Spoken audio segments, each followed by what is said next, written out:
RMC, l'immanquable grande gueule.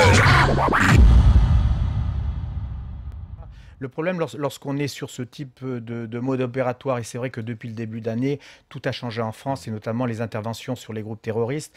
Lorsqu'on a affaire à des kamikazes, des shahids, etc., c'est vrai qu'aller au contact, on ne va plus au contact comme on le faisait avant. Et donc la mission, lorsqu'on part sur ce type d'opérations qui sont montées très rapidement, etc., bon, il y a du stress, on le parlait tout à l'heure, parce qu'on veut toujours dire le raid, etc., il n'y a pas de stress, c'est vrai, on est habitué à maîtriser son stress.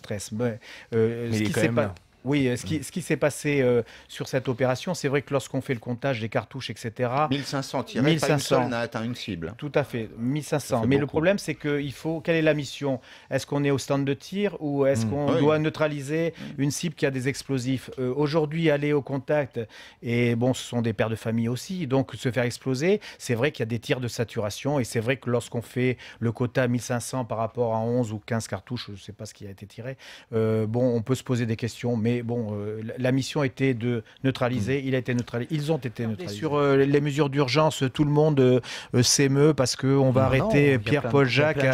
Non, mais il y a beaucoup de personnes s'en émeuvent. Et au nom de cette émotion, on dit il y a des excès. Mais s'il y a des excès, nous sommes dans un état de droit, et je crois que justement, on peut prendre toutes les mesures. Et par rapport à ces affaires de terrorisme, je crois qu'il faut monter dans notre dispositif pour être beaucoup plus réactif, parce qu'aujourd'hui, on est pris par le temps. Qu'est-ce qui manque justement?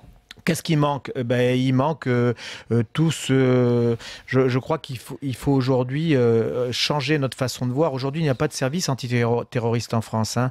Il y a la DGSI, il y a la DGSE, etc. On a beau coordonner, on voit que ça ne marche pas. Je crois qu'un jour, il va être temps de former un service antiterroriste entre la police judiciaire, les renseignements, etc. Donc, il y a pas mal de choses à revoir. La DGSI et la DGSE, il y a plusieurs services qui concourent à la lutte antiterroriste. Et aujourd'hui, la lutte antiterroriste, il faut quand même voir comment elle se met en place. Comment elle se met en place? Il y a un problème aujourd'hui parce que là aussi, on parle de beaucoup de réorganisation, et je crois là aussi, il faut changer, il faut faire bouger les hommes, parce que à l'intérieur, dans le renseignement, on est dans le renseignement, on meurt dans le renseignement. Et je vois toute la polémique qu'il y a sur M. Trévidic, qui était un très bon magistrat, mais il n'est pas irremplaçable, M. Trévidic. Hein. Donc maintenant, il tourne un peu mal, il tourne un peu narcisse. Hein. Il joue la guitare. Mais c'est vrai que ça n'est pas être lui rendre service que de s'occuper d'affaires familiales, mais